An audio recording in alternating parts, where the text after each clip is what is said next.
You can have the best content in the world, but if you're not delivering a good experience as measured by Core Web Vitals, your rankings are going to suffer. You're still going to end up with a really disappointed customer, and in fact, you may death spiral the whole site, and even then a cache ain't going to save you. There are ways that you can reduce the effect of some of those frustrating delays through good UX patterns. Have you been to Disneyland? Welcome to Add to Cart, Australia's leading e-commerce podcast that express delivers all you need to know in the fast-moving world of online retail. Every week, Nathan Bush catches up with Australian e-commerce leaders to get all the insights, tips and lessons to keep you at the top of the e-commerce game. And of course, keep your customers adding to cart. Here's your host, Bushy.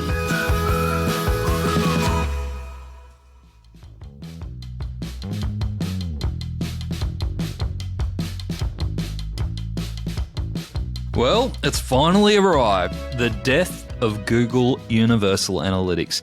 I hope you shed a little tear, thanked it for all its friendship and insights over the last 11 years, and have replaced it with a new, slightly disobedient puppy called GA4. Good luck with that little terrier. Today, we are going to stick on the analysis theme, but dive into site performance. What is it? Why is it important? And how to measure it correctly. Joining me is an expert in the field, Jonathan Day, founder, managing director, and e-commerce strategist of Aligent. Aligent are an Adelaide-based e-commerce agency specializing in e-commerce development, design, and strategy. Established in 2009, they now have over 100 team members and develop e-commerce solutions for brands such as Tommy Hilfiger, Kathmandu, Cooper's Brewery and Mitsubishi. I catch up with Jonathan frequently, and I always get so much out of his passion for designing e-commerce solutions. He is one of the smartest guys I know. Now, there were a number of areas we were considering going down, but we decided on site performance because we think it is a crucial area for retailers to get right, especially as we move towards peak trade season. If you don't get website performance right, you risk losing a huge amount of sales, no matter how much you invest in product or marketing. In this chat, Jonathan shares why performance isn't just a technical activity, but an exercise in understanding and reacting to customer psychology.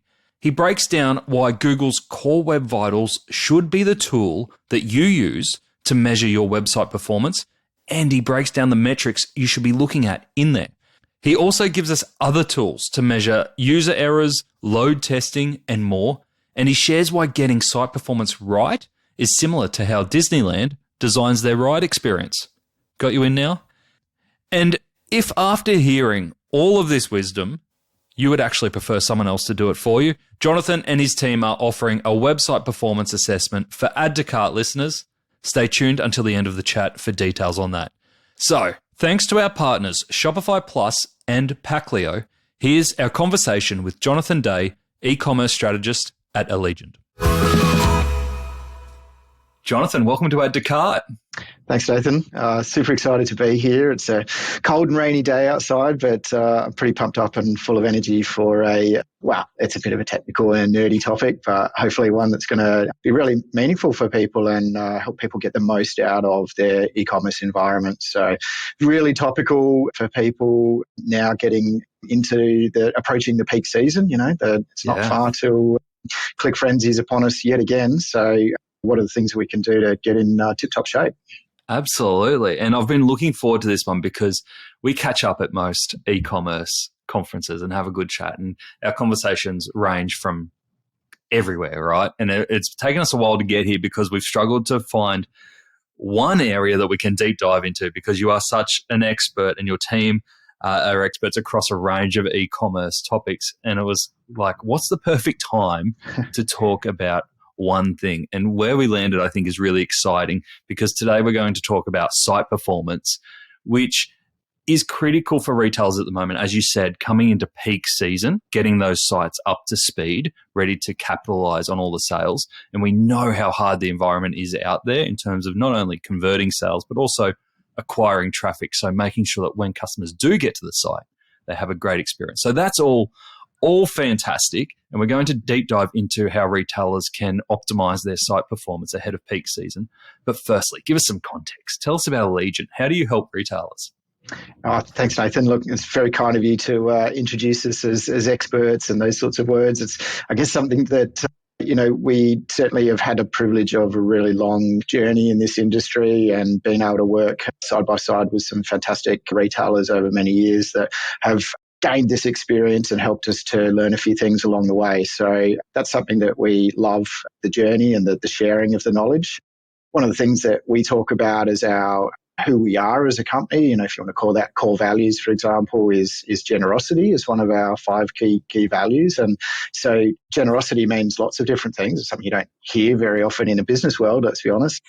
And sure, there's a financial element to it, but some of the things that are relevant for this conversation is about generosity of knowledge.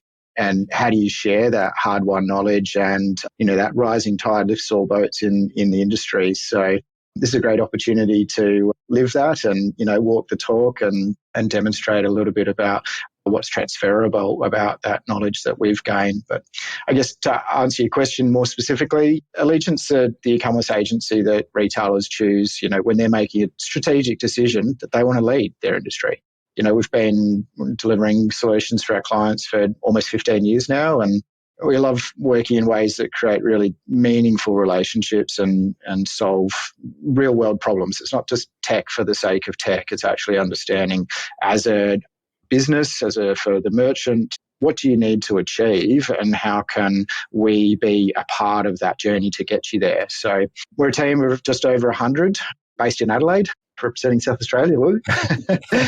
Just a couple of exceptions to prove that rule, but the team's all here and with a really broad skill set, spanning from your sort of user experience design, business strategy and analysis and analytics, through to integration with your back office systems to make sure that there's a lot of automation and efficiency. And that's another real topic that's at the moment, retailers are looking for ways to reduce manual effort and get a lot more automation into their systems. And do you work across all platforms? We've got a broad range of platforms that we work, and our heritage is Magento or Adobe Commerce, as they'd have us call it today. So that's still a key part of the kit bag for sure. A good proportion of our builds and optimizations do use Adobe Commerce. It's one that's been around and well known, and in our opinion, absolutely has a role to play in a modern architecture.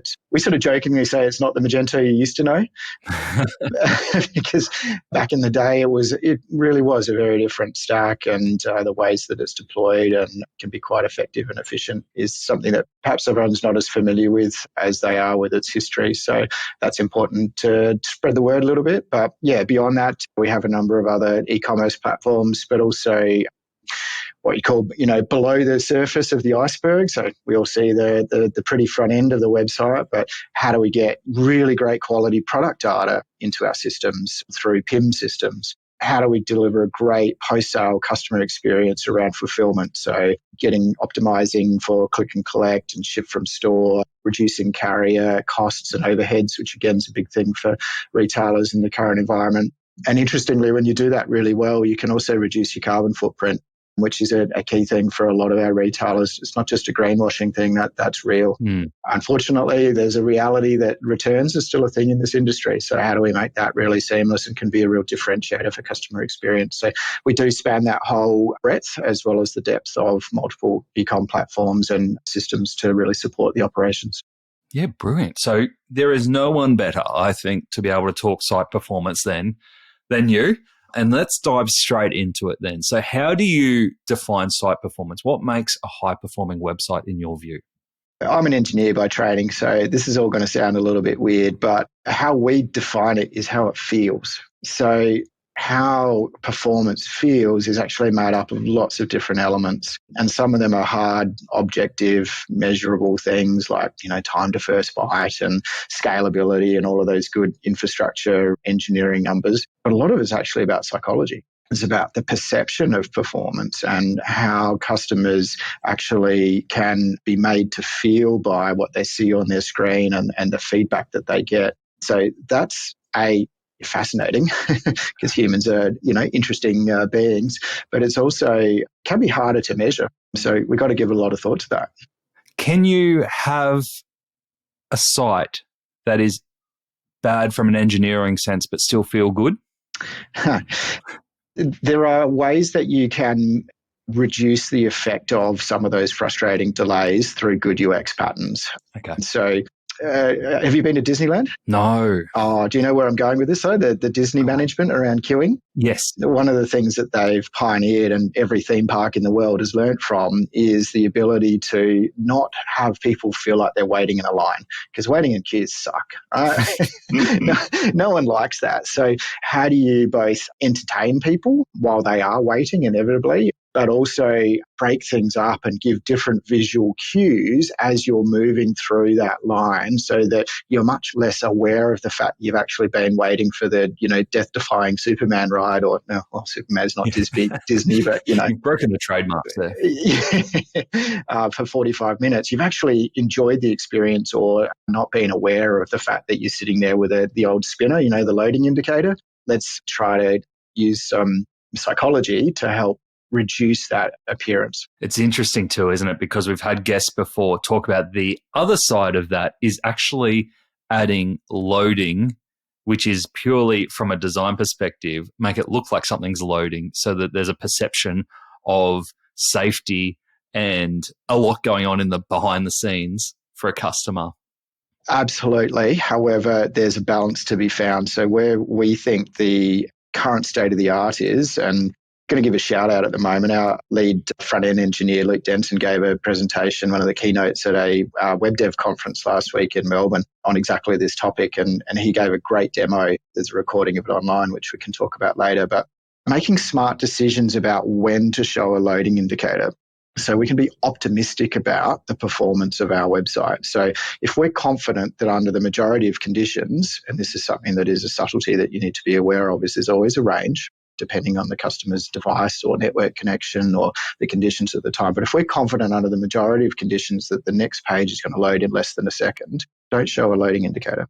However, set a little timer that if for some reason it is taking more than, say, a second, then trigger the loading indicator.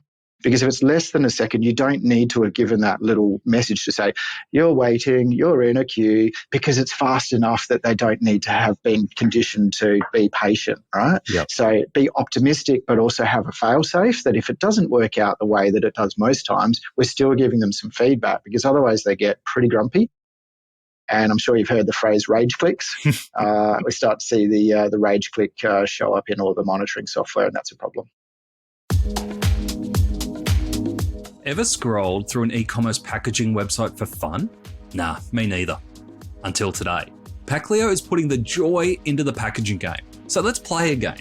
I'll tell you the name of the Packleo product, and you have to try and guess what kind of product they are. Fairy floss, compostable mailer, queen bee, honeycomb padded mailer. Here we go. Gummy shark, water activated tape.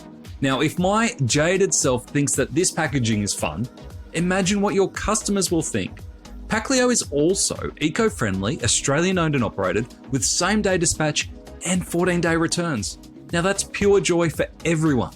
Check out the Packleo range of e-commerce packaging options at packleo.com. That's Packleo, Packleo,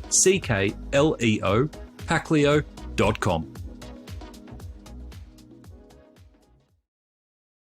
If we talk about the commercialization and the actual benefits of site performance before we go too deep into all the technical nitty-gritty, and we do want to go there, but from a commercial perspective, does it actually make that much of a difference if we're talking about loading, for example, as our example on performance, does actually a slow loading page make that much difference to conversion?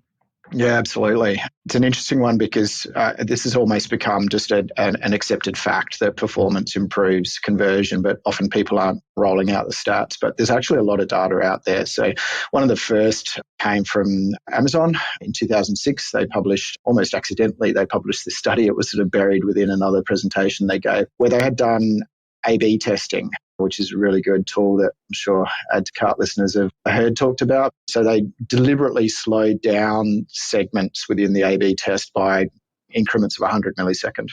And what they found was that for the exact same content, for the exact same user experience, that 100 millisecond delay reduced the number of sales by 1%. So each increment of 100 milliseconds, which is not very long, you're dropping, 1%. So that was, almost 20 years ago that research was done, and it's still very relevant today. There was another one that I've loved for a long time. Walmart published. Good on them for sharing real world data as well, because, there's some sensitivity there. They had a nice little chart that showed if you bucket the users into different time windows. So how many people took between 6 and 7 seconds, between 5 and 6, between 4 and 5 exactly. After 4 seconds, it was pretty much flat. Didn't matter if it was 4 seconds or 7 seconds. The conversion rate was about the same. Once you started getting down from the 2 to 3 seconds, it would double. And then from the 2 to 1 would double again. And from the sub-second, it goes exponential. Right. So a very direct correlation between the speed that an individual user is having to their likelihood to check out. And they tested that across all sorts of different departments of product. It wasn't just any one product. It was both high consideration products and, that sort of spontaneous product, and validated with a really large data set. So again, 10 years old, but still valid. Google have also recently published some stats. One of the things they've been pioneering is called Core Web Vitals, which I'm sure you've heard of. And they've backed, you'll see on their web.dev website, and I can share the link, a whole series of different business case examples where retailers have seen conversion rate, time on site, bounce rate, goal completion, all of those sorts of metrics directly affected by one or more of the Core Web Vital improvements. I've got a feeling that in our conversation, we're going to have a lot of web links referred to. So what we might do at the end, we'll put a dump of all the links into our show notes and onto the blog post as well. So if people want to follow up some of the great examples that you're giving, that we can link through to them as well, because there's obviously a lot of depth here. The studies that you mentioned there, we're talking 20 years old, 10 years old.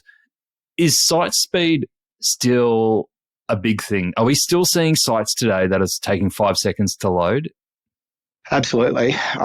And something probably should have said earlier is that one of the other aspects of performance that we have to talk about is not just this single point in time, this one user took 5 seconds. It's also performance under load.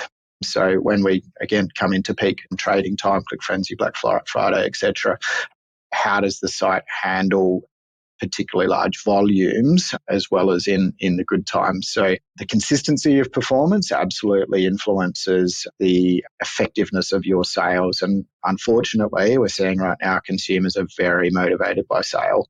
End of financial and other, the mid-year Click Frenzy have had good results, but consumers seem to be waiting for them. So even more emphasis to make sure you can scale at that point. But in terms of, do we know that in 2023, the whole industry needs to address this? Certainly Google continues to reinforce that. So they're adding another metric to the Core Web Vitals, which we can expand on what they already are today, but there's a fourth metric coming in March 2024. So it's only 9 months away at most if we're recording this in June. So that's not long to get yourself ready. And what we know, and Google are explicit about, is that they will take your performance on Core Web Vitals into account for ranking. So you can have the best content in the world, but if you're not delivering a good experience as measured by Core Web Vitals, your rankings are going to suffer. And right as we said at the outset, buying traffic, buying eyeballs right now is super expensive. So getting your organic rankings up is going to have an influence. And your performance also reduces your cost CPC. So your ROAS is actually going to improve if you have better performance translating to better conversion rate. So there's a real reinforcement here, both in terms of the organic benefits and the paid advertising benefits. Yeah, carrot and the stick at the same time. Yeah, that's it. When you think of high-performing websites and retailers, are there any that come to mind that you want to call out as great examples? Clearly, our clients have got great performing sites. But in the interest of being objective and fair, there is one that I think really deserves a shout out that have been doing some really cool things, both in terms of the technical aspect of performance, but some of the psychology that we talked about before. So shout out to Sydney Tools. So Yeah. if I don't know if you're in the handy person market, Nathan, but have a look at what they do. This site is fast. Okay. In terms of their initial response times and being able to navigate between pages and perform actions on the site. But one of the really clever things that they do, and again, we've been experimenting with this, is if you click on a link, it doesn't immediately translate to an action. So it's a little bit like that optimistic UI we talked about, whereby you'll click on, say, a product tile on a listing page, and there's the tiniest little progress bar that appears just underneath the top of the page. You'll only see it if you're looking for it, and then they sit and wait until the response from the server for the next page content is actually received by the browser, and then snap, they switch over to, hey, here's the full page ready to go for you. Cool. Right? So if you measure from the moment that you click to the moment that the new page is rendered, it's fast, but it's not extraordinarily fast. But the perception is, oh, wow, the whole page just loaded in a fraction of a millisecond there because I didn't see anything to change until it was ready. So very clever and really well done. What I will call out, though, is that if you're using the site on a particularly slow connection, maybe going through a tunnel on a train, or, someone in the house is streaming too much Netflix, that can actually be a little bit jarring because there's nothing to replace that with a loading indicator if it does take more than a second. So it can lead to multiple clicks because nothing's happened. So I'm going to click the button again, I'm going to click it again, and all that does is reset the user, and you have to wait again for the request to go on. So super impressive technically, and I love how they've thought about that engagement. Still, as always, this is a journey, and there's some things that could still move the needle for them, I think. And that's obviously where you were talking about having those fail-safe options behind it if they're going through the tunnel or they've got a slow service. Do you know anything about the tech stack that they're using or the enablers to make that happen? Yeah, so they've built what these days would be called a headless, or sometimes would be called a PWA.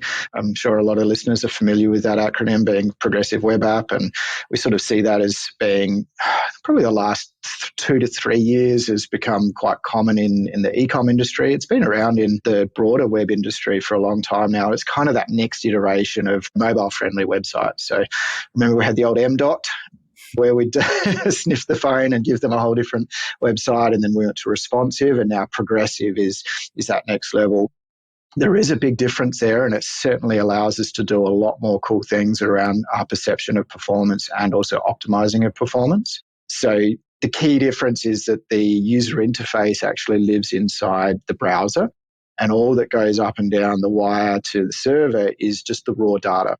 So a little bundle of JSON data, which is just a textual structure to provide the name and the price and the various attributes for a product. And then the front end is responsible for rendering and doing all the layout. That's heaps more efficient because the server just gets the raw data and it doesn't have to work out how to do the layout, how to adapt that, based on the device, and the transmission of the data over the network is a lot lighter as well. So that's got big benefits for the end user. It's a lot quicker to get the bit that it needs. It's also got big benefits for the server in terms of that scalability event, right? So when you're under load, the server's doing a fraction of the amount of computation that it used to have to do to generate all of the layouts that are being requested. It can just concentrate on passing almost just light touch data straight up out of the database, which is a lot easier for it to do. And it's also a lot more cacheable. Yeah. And I can't let you go. You're being very humble here. What are some of the sites that Aligent have built that you're very proud of in terms of performance? Oh, thanks. Well, one that I think objectively we think does a great job is Kathmandu. So we're super proud of that for a couple of reasons. One, it implements the PWA pattern that we've just talked about there, and some really interesting capabilities across multinationals. So they're Australia, New Zealand, US, UK, France and Germany, with multiple different languages and obviously currencies, all running off a single code base. So there's a lot of efficiency as to how that's developed and maintained, but also what we call feature flags. So functionality that's available in Australia, New Zealand, say click and collect because of company-owned stores, is not available in some of those other geographies. So rather than having a separate code base, there's a flag to toggle that on or off. But when we look at it purely from a performance point of view, and Core Web Vitals, as we've talked about, as being a nice objective measurement, the real-world data that's coming back from customers' Chrome browsers is reporting average score of 91 out of 100, which is extraordinary for most interactive e-commerce sites. It's not too difficult to score in the 90s if you've got static page content, but for highly dynamic with lots of price changing and inventory and all those sorts of things, to be able to score in the 90s for Core Web Vitals is pretty awesome, and there's more to come that we're working on to optimize with that one. And for Kathmandu, was that a non-negotiable from the start? Was that part of their core brief, or is that something that you said, guys, this is really important, we've got to make sure we build with this in mind? The danger with a lot of the industry hype about headless and composable and PWA is that it does become tech for the sake of tech. And particularly in the current environment, flashy new re-platforms is something that's very hard to justify to a board, particularly if it's just for a technology's sake. So that conversation from an Aligent point of view was always, well, what are you trying to achieve as an organization? And for them, multinational was a big part of it, but also ensuring that the design from a UI point of view gives them a lot of flexibility, and also allows incrementally adding new features and functionality. So plugging in new inventory and fulfillment systems, plugging in new, say, reviews and ratings systems, loyalty systems, all of those sorts of things that don't have to be bound into the old school monolith, which is a bit of a pejorative these days in the industry. With that headless pattern, we get a lot more flexibility about choosing genuine best of breed service providers for those enhancements to the overall user experience without sacrificing performance.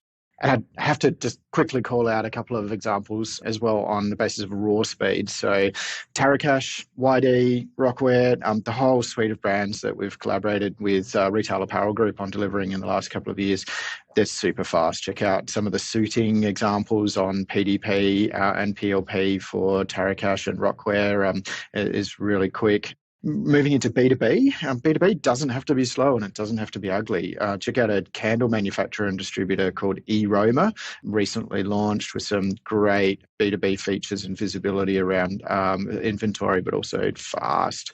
Never fail, spanning from B2B and B2C. And then finally, back into the tools sector, Trade Tools, who's a great client of ours based up in Queensland. Lots of maroon in their colour scheme, but also another example of a really fast and engaging PWA website. Yeah, great. Are there any retailers out there that you would love to just go, give me a meeting with you and I'll fix your site performance? None that come to mind. We talked before about Magento. This is not the Magento you used to know. So the Adobe crew probably won't love me for saying this, but there's a lot of old school Magento sites that don't perform as well as they should and don't perform as well as they could with a little bit of love and this approach around a headless and or microservice-driven architecture, which sounds really scary, but it's actually a much lower risk approach than re-platform to a whole new back end that require a whole new set of integrations. So we've had a number of our clients that we've taken on that journey whereby we've had some fairly legacy code existing inside Magento that has been slow and painful and, to be blunt, expensive to maintain, and gone through basically a reset where we can say, okay, keep all of the bits of Magento that deliver on the benefit of that platform, which is great flexibility and the opportunity to really differentiate from what everyone else is doing. Get rid of some of the crud that's really slowing you down and make a step change in terms of that customer experience and the flexibility for the business. So it's a bit more of a broader answer than what you were looking for, but I think... I was hoping you'd just name and shame, just put them all out there. It's not really in my nature, sorry. I know. I thought I'd get there like the little evil Jonathan coming out. All right. After a few beers at some of those conferences, like you were saying. Let's change track then. You've mentioned Core Web Vitals a few times, so I'd like to go down that path. because I'm really interested in the key metrics that you look at when determining whether a website has been geared for good performance. If we've got listeners going, well, I want to understand whether my website is good or bad, how can they measure that?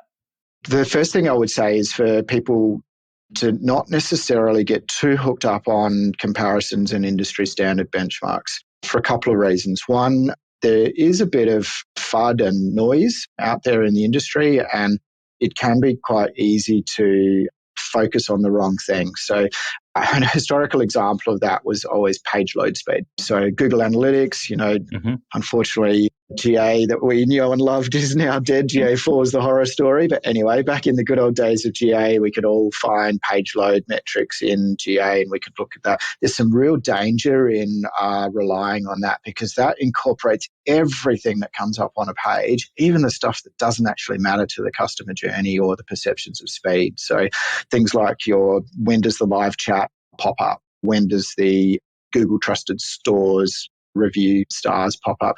That's all incorporated in that page load metric. And so that really doesn't represent what is a customer's effective experience of being able to engage with the website.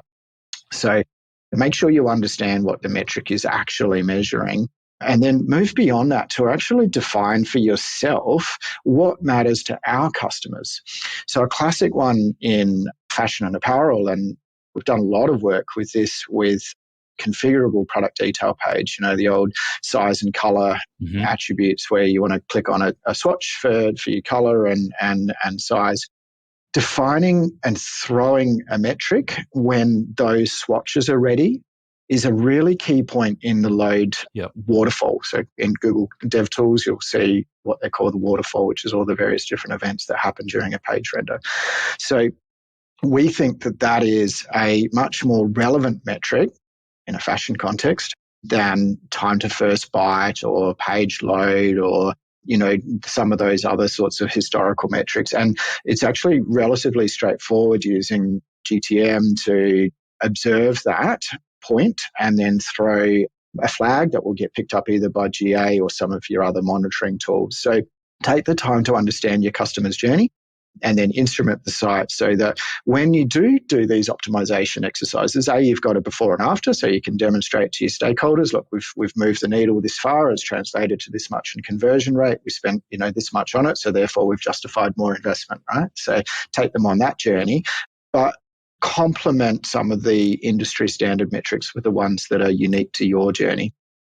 The other thing to do is that sometimes you will over-optimize one metric to the detriment of another. So don't go, trying to fake it in one metric if another one is going to suffer. So you do still need to keep an eye on these industry standard ones. So Core Web Vitals, there's three key, as we said at the moment, which the first is largest contentful paint. Largest contentful paint is basically when is there the majority of a page that looks like a page. Mm-hmm. So the browsers interpret all of the response they get and they do a paint, a render of all of that material on the page. So it's not referring to the full page being ready, but it's something that looks like a page. Yep. So what Google's trying to do with Core Web Vitals is actually objectively recreate a user's experience rather than something that is purely technical and doesn't represent that user experience. And that first impression, right, large content, I can see something looks like a page. That's the first one. So that's kind of replaced what we used to look at of time to first byte or other things like that. So that's a core one that you use. That's a core one, yeah, definitely represents the user's experience of how long are they waiting before, just sitting there and getting nothing. Yeah, okay. So LCP, the next one that Google looks at is FID, which is first input delay. And so that means that not only is there something that looks like a page, but I can click on it, I can increment a quantity counter, I can start typing my details into a contact form, I can actually engage and interact with the page. The reason why there's a difference between the two is the largest contentful paint might just be made up of some images. Often there will be JavaScript that has to execute and be finished doing all of its pre-thinking before the page will respond to you trying to click on something. Gotcha. Okay. Again, represents a bit of a frustration for users if they're ready to move on and the page won't respond yet because it's still so busy working out all the instructions you gave it. So trying to keep bloat out of your page is a really important thing to maximize FID. And I can imagine that becomes really important on pages such as, say, your checkout or your contact us page, where if customers can't do an action straight away, those pages are worthless. Perfect. Yeah. And then the final one, in some ways, isn't actually a speed metric. It's called CLS, which is cumulative layout shift. Bit of a mouthful. And the affectionate term for it is often layout jank. And it's where the page jumps around on you. Like, oh, okay. Yep. And you'll see that when often images come in late in the page, and you might have seen a row of content and then boom, and that gets pushed down below. The footer of the page may show up initially and then that gets dropped out. And that's a really disconcerting, jarring experience for customers. So making sure that you've either got placeholders there for your content, what we might call a skeleton loader, that gives you a scaffolding or a framework for the page to get populated so you don't get that jar. Or even better, use something out of cache that you've got. So, for example, if you're going from a listing page where you've got a thumbnail for a product and you're clicking through to the PDP, take that same image and put it in the gallery. You've already got it in your browser's cache, right? And then wait for the high-res image to come up from the server and replace that low-res thumbnail with the high-res image. It just looks like a progressive JPEG that's loading, right? Which we all remember what they used to be, but it doesn't give that jarring jank of change of layout. So they're the three core web vitals. All of them are important, and not all of them are necessarily just about raw speed. Yes. Did you say there was a fourth as well, or a fourth coming? Yeah, so there's a fourth that's coming in March, and that's called INP, which is to do with the interaction to next paint. And this comes back to what we were talking about before about PWAs or headless builds, where one of the big differences with a SPA, PWA, headless, they're all kind of the same thing, is that when you navigate from one page to another, the old school way was the whole page got replaced with the new page, even all the things that were exactly the same. So the header and the menu and the footer and all of that sort of stuff doesn't actually change, which is another reason why it's a lot more efficient. And in the new model, you're just replacing the bits that are different from one page to another. Interestingly, currently, Google Analytics and a lot of Google's tools can't measure the time it takes to have that next paint in update on the screen. So this is effectively the same as a page view, right? We used to talk about page views going from one page to another, but because we're not replacing the entirety of the page, we have to fake the page views in our GA metrics to tell GA that we're navigating between pages, but also the timing signals aren't being thrown and caught. So they're now, and they've admitted and they've said, look, we've actually really dropped the ball. We're quite far behind in measuring this because these SPAs and PWA have been around for a few years now. So they're introducing this INP metric to be able to capture that. It's actually something to be aware of for merchants and e-com managers, is that if you do have an SPA right now, your GA metrics for page load are actually skewed, because the only page load metrics that are being captured is a first page visit, which is always heavier because you've got all that JavaScript overhead that you're loading for the first time. And then as you're moving around subsequently from page to page, they're like, 300 to 400 milliseconds max typically for these PWAs, but you won't see them being recorded in your average scores. So definitely a gotcha.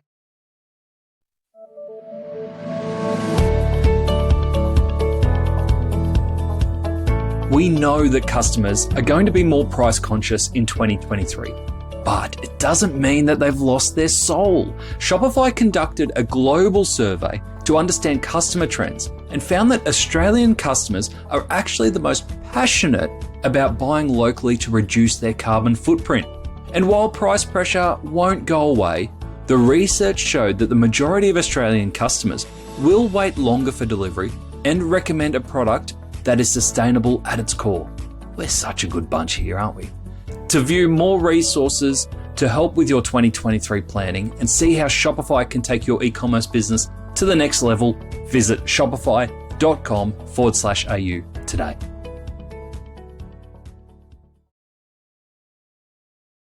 you've done such a good job there of taking those 4 acronyms of core vitals and actually translating them into customer experience terms, which I love about that.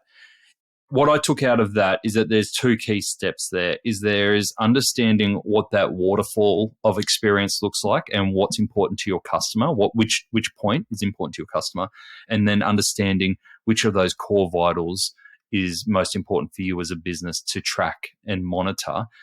If I haven't gone into this as a retailer and had a good look at it, are these tools easy to access?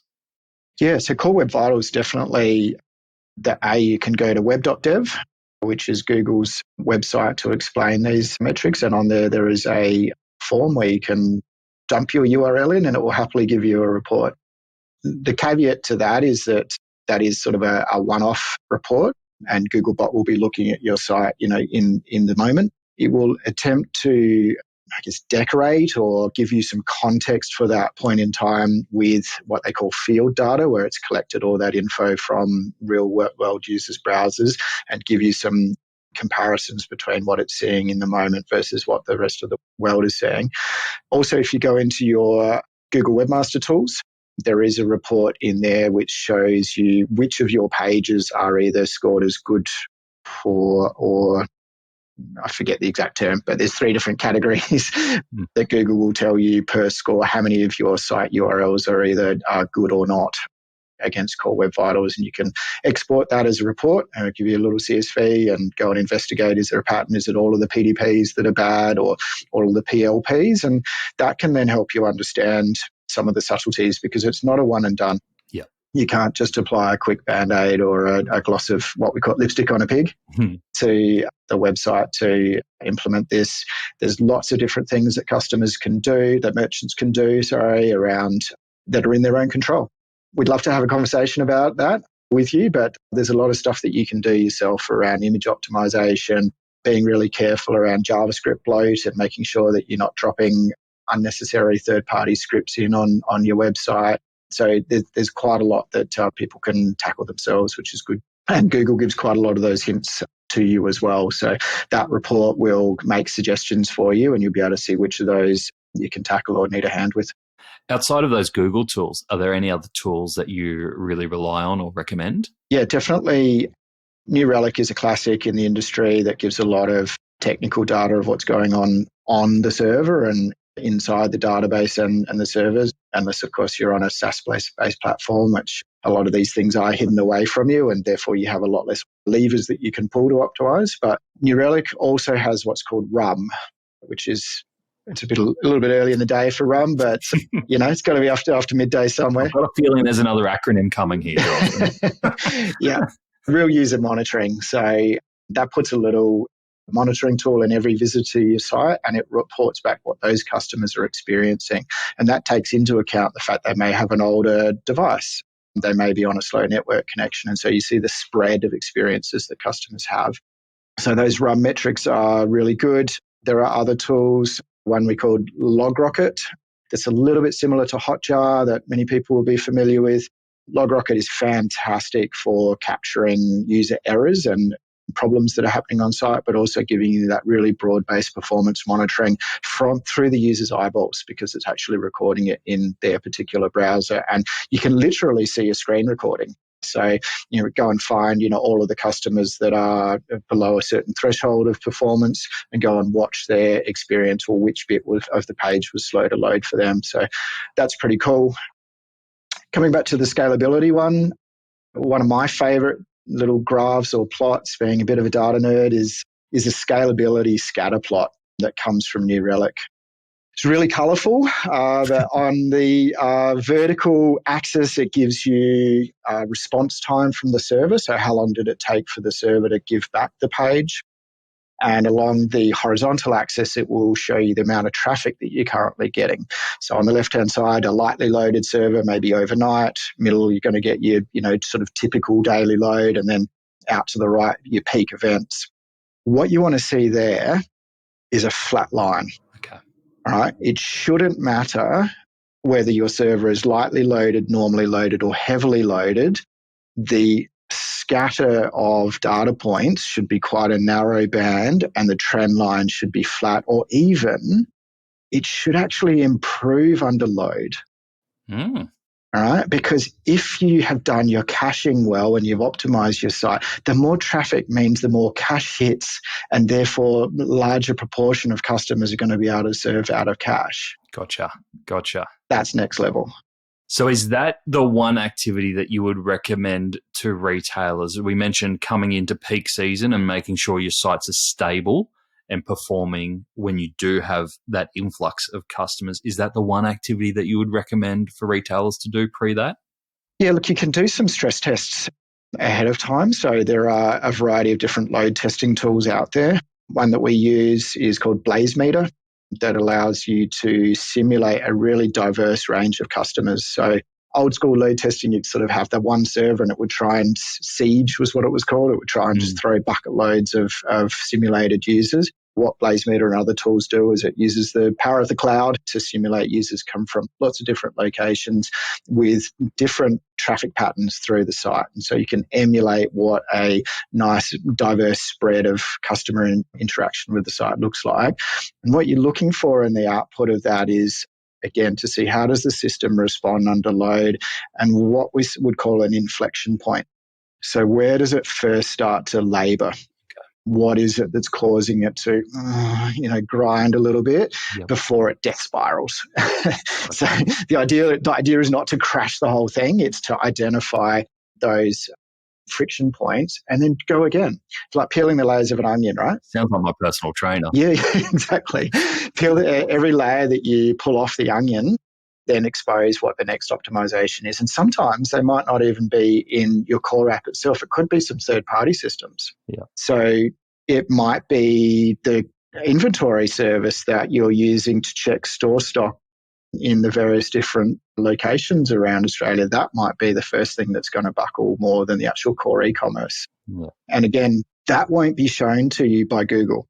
Google doesn't know how to exercise some of those on-page interactive elements. You do. Yeah. So push it to its limits without killing it ahead of time. Yeah. So I love that point around load testing pre-peak sales.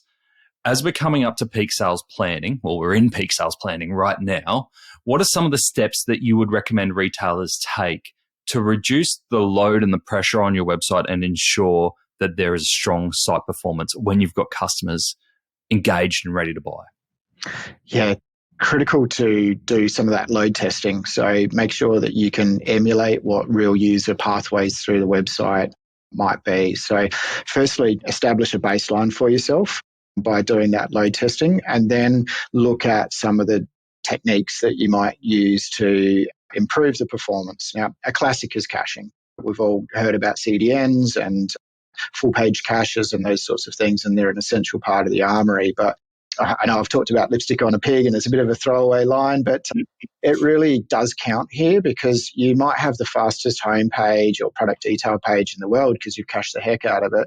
But don't forget that if you get a new release of inventory, you're going to bust all of that cache. And so it still needs to be able to load without the protection of the cache. But there are some parts of the site that are inherently uncacheable. You cannot cache the mini cart. You cannot cache the checkout. You can't cache the customer login to see their order history. So even beyond those first layers of defense, defense in depth is a great strategy for security and for performance. Make sure that there's enough horsepower and optimization put into those, because you're still going to end up with a really disappointed customer. And in fact, you may death spiral the whole site, and even then a cache ain't going to save you. Wow.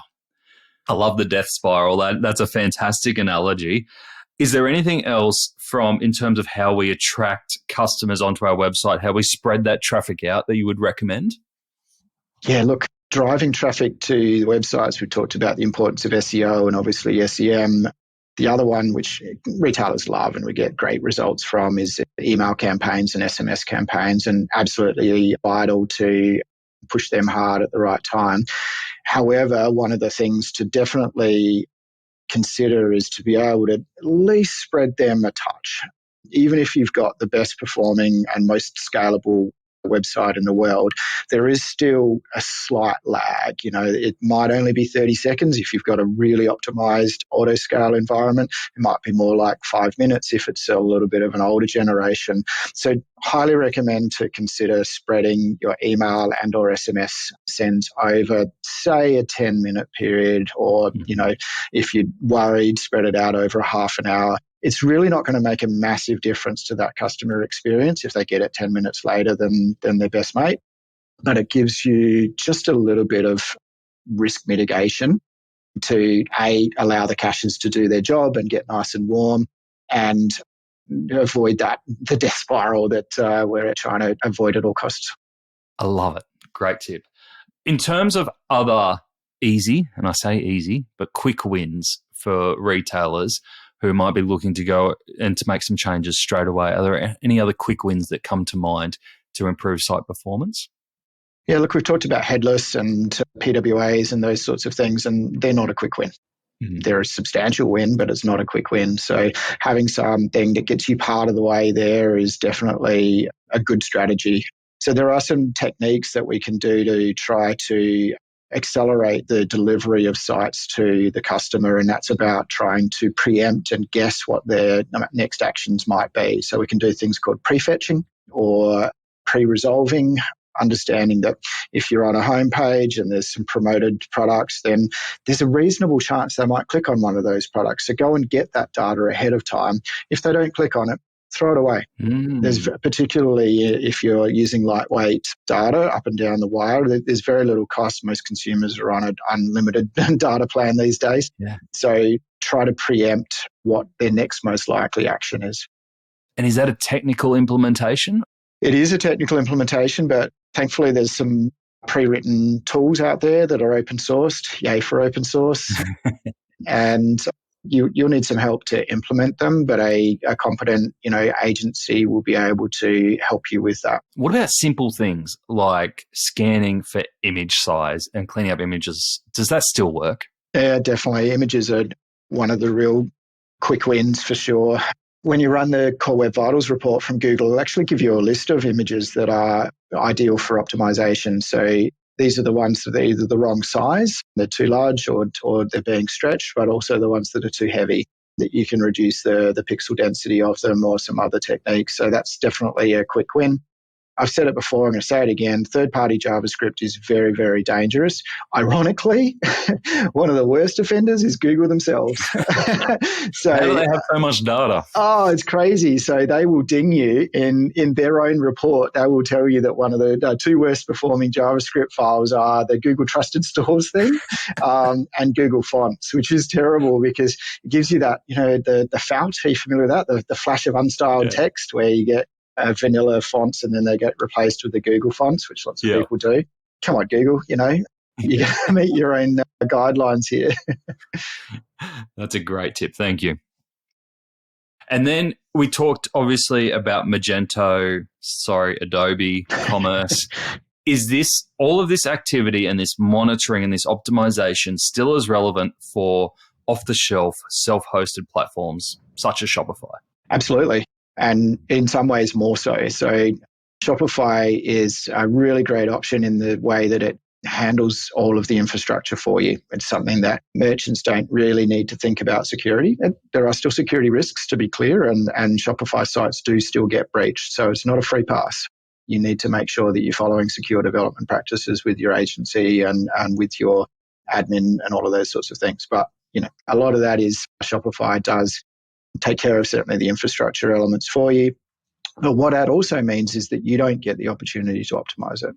You're entirely responsible on whether it's BigCommerce or a Shopify or a VTEX or a Commerce Tools or any of those sorts of SaaS solutions to optimize it for you, which they do a great job of in most cases. But again, it's a one-size-fits-all in many cases. So making sure that your particular use case is a good fit for that infrastructure is important. And so exercising it through those independent tools like a BlazeMeter or similar, but also controlling what you can control. Yeah. So the things that you can influence around image sizing, serving up right size pages, not having really heavy pages, not throwing tons of third-party JavaScript into a website, which is a real gotcha. We see sites that have got 4, 5, 6 megabytes of JavaScript being loaded on every page load, which is just brutal. It doesn't matter how fast the server's going to be. Yeah. If customers are waiting to download that much JavaScript, you're going to have a bad experience. So absolutely, you can move the needle and also prove where your friction points are on a hosted site so that you're not caught out on those key days. Great advice. What's fascinated me about this conversation, there's been a lot, but what if I think about themes, if we come back, at the start we talked about some of that research that was 20 years old, 10 years old around how site performance impacts customer experience, which impacts conversion and commercial outcomes. That hasn't changed, right? That's still solid research and still the pattern that we're seeing. However, the way that we get there through how we build websites, how we measure has changed a lot over the years. What do you see coming up, say, in the next 5 years in terms of development or innovations that you expect to emerge to help brands deliver a high-performing site?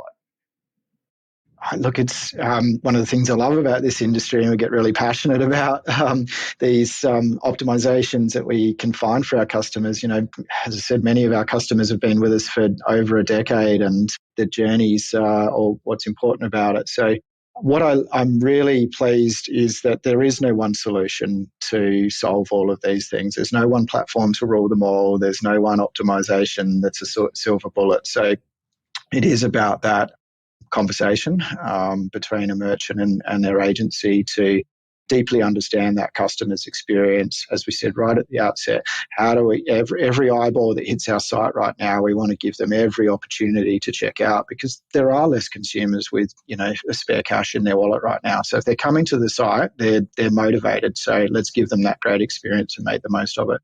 So there's no one tool, but what we do see is that there are continually ways to monitor and progressively identify improvements. That there is no one and done. You reached a particular metric and there's no further juice to be squeezed out of that particular optimization.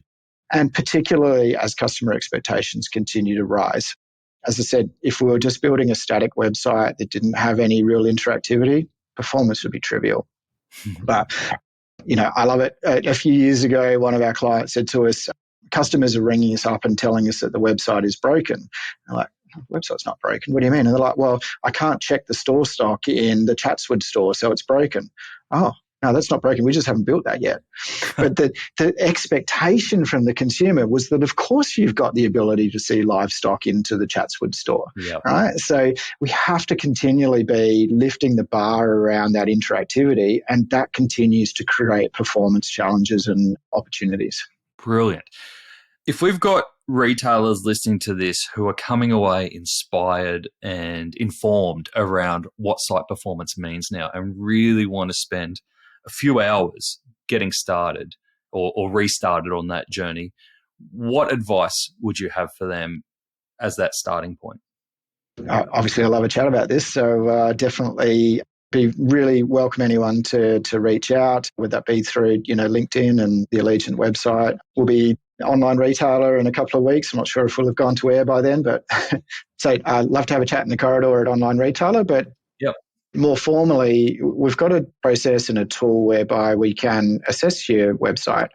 And this is a service that we offer, and especially for Add to Cart listeners, we'd really be pleased to run that objective assessment for you. And that leverages some of the industry standard tools that we've talked about, but also summarizes them in ways in terms to make them actionable, and some things that we've learned from the various platforms that we work with as well. So that's a really good starting point and can give you something that you can also share with your stakeholders to help justify investment in performance, because it has such a measurable and direct outcome in terms of the commercial returns.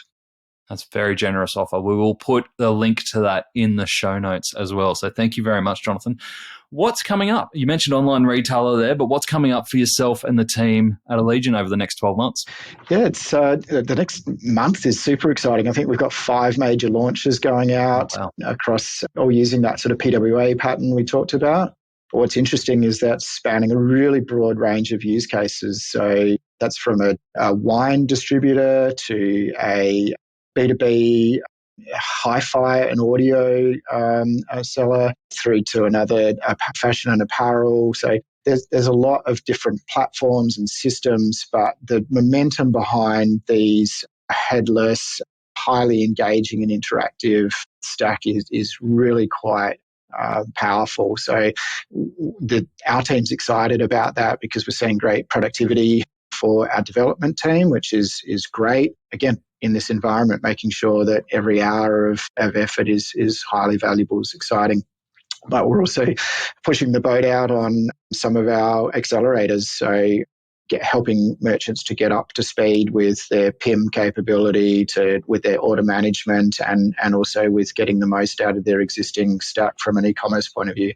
As I said, we don't expect that a lot of people are keen for big replatforms right now, but how do you leverage that existing investment, those existing integrations, the knowledge in your team, and de-risk having to change to build on top of something that is known? That's something that is a future in the next couple of years for this industry. Exciting times ahead.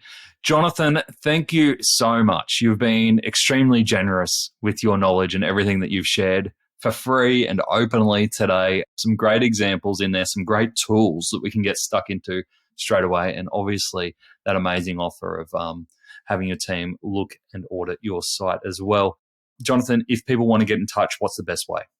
LinkedIn's great. I'm definitely keen to meet up with people there. Our website gives you a little bit of an insight as to who we are and some of our culture and the way we work with people, and we'd love to hear from you there too. So otherwise, give us a shout at Online Retailer, and if I'm not talking to Nathan, I'll be happy to talk to his listeners. Just interrupt us. We're probably talking rubbish anyway. Just feel free to interrupt us. Jonathan, thank you for joining us on Add to Cart. Thanks, Nathan. It's such a pleasure. I really love the episodes where we get to deep dive into a technical element of e-commerce. And it reminds me that while the foundations of e-commerce usually remain the same, the tools and the measures we have at our disposal are constantly changing and evolving. That for me is really exciting. If you'd like to take Jonathan and the team at Aligent up on their website performance audit for free, make sure you reach out to them. Visit Aligent, aligent.com.au, or reach out to Jonathan direct on LinkedIn. Here are the biggest lessons I took away from my conversation with Jonathan on site performance. Number 1, core web vitals are vital. We mentioned the death of Google Universal Analytics at the top of the episode. It used to be a pretty handy place to get an indicator on site performance. Now, if you aren't monitoring Google's core web vitals, you are missing out. Make sure you're staying across those 4 key metrics, especially LCP, largest contentful point. Can you beat Jonathan's Kathmandu example of 91 out of 100?